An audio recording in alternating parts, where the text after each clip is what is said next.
ನಮಸ್ಕಾರ ವೀಕ್ಷಕರೇ, ವಿಶೇಷ ಕಾರ್ಯಕ್ರಮಕ್ಕೆ ಸ್ವಾಗತ. ನಾನು ಶ್ವೇತಾ. ಕ್ರೇಜಿ ಕಿತಾಪತಿ, ಇದು ಕ್ರೇಜಿ ಸ್ಟಾರ್ ರವಿಚಂದ್ರನ್ ಮಾಡಿರುವಂತಹ ಕಿತಾಪತಿ ಅಲ್ಲ, ರವಿಚಂದ್ರನ್ ಹೆಸರು ಬಳಸಿಕೊಂಡು ಬೇರೊಬ್ಬರು ಮಾಡಿರುವಂತಹ ಕಿತಾಪತಿ. ಆ ಸುದ್ದಿ ಕೇಳಿದ್ರೆ ಬಹುಶಃ ಪ್ರತಿಯೊಬ್ಬರು ಕೂಡ ಶಾಕ್ ಆಗುವಂತಹ ನ್ಯೂಸ್ ಅದು.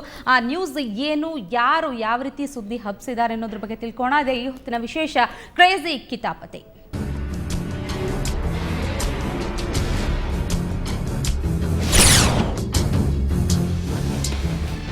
ಮತ್ತೊಮ್ಮೆ ಕ್ರೇಜಿ ಕಿತಾಪತಿ ವಿಶೇಷ ಕಾರ್ಯಕ್ರಮಕ್ಕೆ ಸ್ವಾಗತ. ಕನ್ನಡ ಚಿತ್ರರಂಗದ ಕನಸುಗಾರ ಕ್ರೇಜಿ ಸ್ಟಾರ್ ರವಿಚಂದ್ರನ್ ಇತ್ತೀಚೆಗೆ ಮೇ 30ರಂದು ಶಿರಡಿಯಲ್ಲಿ ಕುಟುಂಬ ಸಮೇತ ಭರ್ಜರಿಯಾಗಿ ಹುಟ್ಟುಹಬ್ಬ ಆಚರಿಸಿಕೊಂಡಿದ್ದಾರೆ. ಜೊತೆಗೆ ಹುಟ್ಟುಹಬ್ಬಕ್ಕೆ ತಮ್ಮ ಇಬ್ಬರು ಮಕ್ಕಳನ್ನ ಚಿತ್ರರಂಗಕ್ಕೆ ಉಡುಗೊರೆಯಾಗಿ ಕೊಡ್ತಾ ಇದ್ದಾರೆ. ಅವರು ಕೂಡ ಸಾಕಷ್ಟು ಚಿತ್ರಗಳಲ್ಲಿ ಬ್ಯುಸಿ ಇದ್ದಾರೆ. ಯಾಕಿಷ್ಟು ಪೀಠಿಕೆ ಅಂದ್ರೆ, ಅವರು ಜೀವನದಲ್ಲಿ ಜಿಗುಪ್ಸೆಗೊಂಡಿದ್ದಾರಂತೆ, ಅವರು ಆತ್ಮಹತ್ಯೆ ಮಾಡ್ಕೊಂಡಿದ್ದಾರಂತೆ. ಹೀಗಾಗಿ ಅವರಿಗೆ ಭಾವಪೂರ್ಣ ಶ್ರದ್ಧಾಂಜಲಿ ಸಲ್ಲಿಸುವಂತಹ ಒಂದು ಕರಪತ್ರ ಮುದ್ರಿಸಬೇಕು ಅಂತ ಒಬ್ಬ ವ್ಯಕ್ತಿ ಬೆಂಗಳೂರಿನ ಚಾಮರಾಜಪೇಟೆಯಲ್ಲಿರುವಂತಹ ನಂದಗೋಕುಲ ಆಫ್ಸೆಟ್ ಪ್ರಿಂಟರ್ಸ್ಗೆ ಬಂದು ಹೇಳ್ತಾನೆ. ಅದನ್ನ ಕೇಳಿದ ತಕ್ಷಣ ಪ್ರತಿಯೊಬ್ಬರಿಗೂ ಕೂಡ ಶಾಕ್ ಆಗುತ್ತೆ. ಜೊತೆಗೆ ಆಫ್ಸೆಟ್ ಪ್ರಿಂಟರ್ಸ್ ಅವರಿಗೂ ಕೂಡ ಶಾಕ್ ಆಯಿತು. ಸೊ ಅವರು ನಮ್ಮ ಜೊತೆ ಸ್ಟುಡಿಯೋದಲ್ಲಿದ್ದಾರೆ. ಏನು ಹೇಳ್ತಾರೆ ಅಂತ ಕೇಳೋಣ.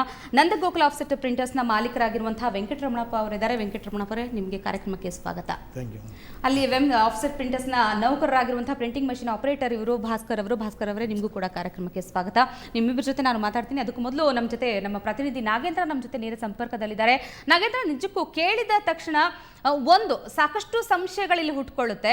ಇಲ್ಲ ಅಂದ್ರೆ ಯಾರೋ ಒಬ್ಬ ಮೂರ್ಖ ಮನುಷ್ಯ, ಮೆಂಟಲ್ ಮನುಷ್ಯ ಈ ರೀತಿ ಹುಚ್ಚರ ತರ ಬಂದಿದ್ದಾನೆ ಅಂತಾನು ಹೇಳ್ಬಹುದು. ಬಟ್ ಆತ ನಡ್ಕೊಂಡಿರುವಂತಹ ವರ್ತನೆ ಇದೆಯಲ್ಲ, ನಡೆಸ್ಕೊಂಡಿರುವಂಥದ್ದು, ಅದು ಬಹಳಷ್ಟು ಇಲ್ಲಿ ಪ್ರಶ್ನೆಗಳು ಹುಟ್ಟಾಗ್ತಾ ಇತ್ತಾ ಹೇಗೆ ಅಂತ?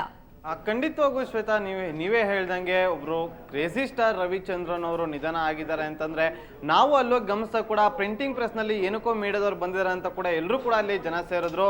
ತಕ್ಷಣವೇ ಅವ್ರಿಗೆ ಕಿವಿ ಬಿದ್ದಿದ್ದು, ಯಾರೋ ರವಿಚಂದ್ರನ್ ಸತ್ತು ಹೋಗಿದಾರಂತೆ, ಅವ್ರಿಗೆ ಅವರ ಹೆಸರಿನಲ್ಲಿ ಒಂದು ಕರಪತ್ರವನ್ನ ಪ್ರಿಂಟ್ ಮಾಡ್ಲಿಕ್ಕೆ ಬಂದಿರಂತ ಕೂಡ ತಕ್ಷಣವೇ ಅಲ್ಲೆಲ್ಲ ಕೂಡ ಆ ರಸ್ತೆಯಲ್ಲಿದ್ದಂತಹ ಜನರು ಕೂಡ, ಸ್ಥಳೀಯರು ಕೂಡ, ಎಲ್ಲರೂ ಕೂಡ ಬಂದು ತಕ್ಷಣವೇ ಆ ಪ್ರಿಂಟಿಂಗ್ ಪ್ರೆಸ್ ಮುಂದೆ ಜಮಾಯಿಸಿದ್ರು. ಅಭಿಮಾನಿಗಳು ಕೂಡ ಬಂದು ಜಮಾಯಿಸಿದ್ರು.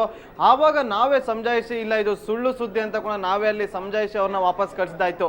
ನಮಗೂ ಕೂಡ ಶಾಕ್ ಆಯ್ತು. ಯಾರೋ ಒಬ್ಬ ಈ ರೀತಿಯಾಗಿ ಪ್ರಿಂಟಿಂಗ್ ಪ್ರೆಸ್ ನಲ್ಲಿ ಬಂದು ಕ್ರೇಜಿ ಸ್ಟಾರ್ ರವಿಚಂದ್ರನ್ ಅವರು ತೀರ್ಕೊಂಡಿದ್ದಾರೆ, ಅವರ ಒಂದು ಹೆಸರಿನಲ್ಲಿ ಒಂದು ಕರಪತ್ರವನ್ನ ಪ್ರಿಂಟ್ ಮಾಡಿಸ್ಲಿಕ್ಕೆ ಬಂದಿರೋಂಥ ಒಂದು ಸುದ್ದಿ ಗೊತ್ತಾಯ್ದಂಗೆ ಕೂಡ ನಮಗೂ ಕೂಡ ಶಾಕ್ ಆಯ್ತು. ತಕ್ಷಣವೇ ನಾವು ಅಲ್ಲಿ ಹೋಗಿ ಕೂಡ ನೋಡಿದಾಗ ಸ್ಥಳೀಯರೆಲ್ಲರೂ ಕೂಡ ಶಾಕ್ ಆಗಿದ್ರು. ಈವನ್ ಅಲ್ಲಿದ್ದಂತಹ ಅಂಗಡಿ ಪ್ರಿಂಟಿಂಗ್ ಪ್ರೆಸ್ ಮಾಲೀಕರು ಕೂಡ ಶಾಕ್ ಆಗಿದ್ರು. ಪಾಪ ಅವ್ರು ತುಂಬಾನೇ ಪ್ರಯತ್ನ ಪಟ್ಟರು ಪೊಲೀಸ್ ಕಂಟ್ರೋಲ್ ರೂಮ್ಗೆ ಆತನ ಹಿಡ್ಕೊಳ್ಲಿಕ್ಕೆ. ಆದ್ರೆ ಪೊಲೀಸ್ ಕಂಟ್ರೋಲ್ ರೂಮ್ ಅಲ್ಲಿ ಬ್ಯುಸಿ ಆಗಿರುತ್ತೆ. ತುಂಬಾ ಹೊತ್ತು ಟ್ರೈ ಮಾಡಿದರೆ, 3-4 ಬಾರಿ ಕಾಲ್ ಮಾಡಿದರೆ. ಆ ಪೊಲೀಸ್ ಕಂಟ್ರೋಲ್ ರೂಮ್ ಬ್ಯುಸಿ ಆಗಿದ್ದ ಕಾರಣದಿಂದ ಅಲ್ಲಿಂದ ಆತ ಎಸ್ಕೇಪ್ ಆಗಿದ್ದಾನೆ, ಅದನ್ನು ಯೂಸ್ ಮಾಡ್ಕೊಂಡು.